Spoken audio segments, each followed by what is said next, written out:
যোগাযোগ ও সাংবাদিকতা বিভাগের ডক্টর খোরশেদ আলম স্যার। উপস্থিতি আমরা এমন একটা জায়গায় দাঁড়িয়ে আজকে কথা বলছি, যে জায়গাটি আমাদের জুলাই গণ আন্দোলনের স্মৃতিকাগার।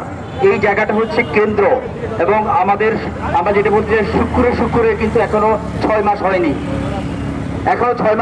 আমাদেরকে যে বৈষম্যহীন বাংলাদেশ গড়ার প্রত্যয় নিয়ে আমরা আন্দোলন করেছিলাম, গণ আন্দোলন করেছি। আমরা বিগত ফ্যাসিস্ট সরকারকে পদচ্যুত করতে, তাদেরকে দেশ ত্যাগ করতে বাধ্য করেছি। সেই জায়গা আজকে আমরা আবার দাঁড়িয়েছি বৈষম্যের কারণে। তো আমরা যেটা বলতে চাই যে গতকালকে সংবিধান সংস্কার কমিশন যে রিপোর্ট দিয়েছে, সেই রিপোর্ট এখনো আমি দেখিনি, বাট আমাদের কাছে যে ইনফরমেশন আছে সেখানে একটা বহুত্ববাদী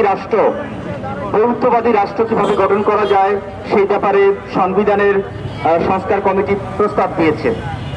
কিন্তু যখন সেই প্রস্তাব তারা প্রধান উপদেষ্টার কাছে তুলে ধরলো, ঠিক একই সময় আমরা দেখছি যে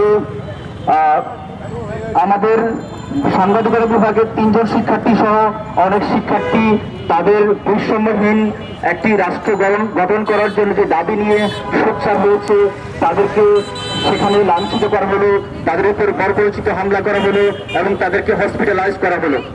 তো আমরা যে কথা বলতে চাই যে বাংলাদেশে যে ইনক্লুসিভ সোসাইটি বা ইনক্লুসিভ সমাজ আমরা করতে চাই, সেই ইনক্লুসিভ সমাজ গড়ার জন্য আমরা বর্তমান সরকার, যে সরকারকে আমরা আমাদের আন্দোলনের ফসল, সেই সরকার এই ব্যাপারে সজাগ হবে এবং বাংলাদেশকে কোনোভাবেই একটা মেজরিটিয়ান কান্ট্রি, যেটাকে বলছি আমরা সংখ্যাগরিষ্ঠের রাষ্ট্র, যেটাকে বাঙালি পুরুষ মুসলমান রাষ্ট্র গঠন করার যে প্রত্যয় আমরা দেখছি, যে সেখান থেকে আদিবাসী থাকবে না, নারী থাকবে না, সংখ্যালঘু থাকবে না, এমন একটি রাষ্ট্র গঠন করার যে প্রচেষ্টা আমরা লক্ষ্য করছি, সেটার আমরা তীব্র প্রতিবাদ জানাচ্ছি।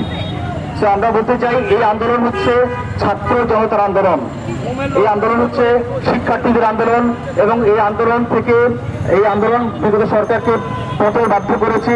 এবং সেই শিক্ষার্থীদের উপর আবার এই একই সরকার, যে সরকারের মেয়াদ একটু আগেই বলছিলাম 6 মাস পূর্তি এখনো হয়নি, সেই সরকার থাকা অবস্থায় আমরা দেখছি এই শিক্ষার্থীর উপর আবার হামলা করা হচ্ছে। তো যে ইনক্লুসিভ সমাজ করার জন্য আমরা একসময় আন্দোলনে ঝাঁপিয়ে পড়েছি, প্রয়োজনে আমরা আবার আন্দোলনে ঝাঁপিয়ে পড়ব, কিন্তু আমাদেরকে একটি বহুত্ববাদী, একটি ইনক্লুসিভ সমাজ এবং রাষ্ট্র ব্যবস্থা তৈরি করতে হবে। এবং আদিবাসী থেকে শুরু করে সমাজের সংখ্যালঘু এবং নিম্ন শহর বা সাবঅর্ডিনেট যেগুলো কণ্ঠস্বর আছে, সবকিছুকে এই বিদ্যমান রাষ্ট্র ব্যবস্থা অ্যাকনলেজ করবে, তাদেরকে অ্যাকোমোডেট করবে এবং ইনক্লুসিভ একটি সমাজ গড়বে, সেই প্রত্যয় নিয়ে। এবং যারা এই যে হামলার সাথে জড়িত, তাদের দৃষ্টান্তমূলক শাস্তি এবং তাদেরকে চিহ্নিতকরণ, দৃষ্টান্তমূলক শাস্তি ব্যবস্থা করতে হবে, এই দাবি জানিয়ে আমি এখানে শেষ করছি।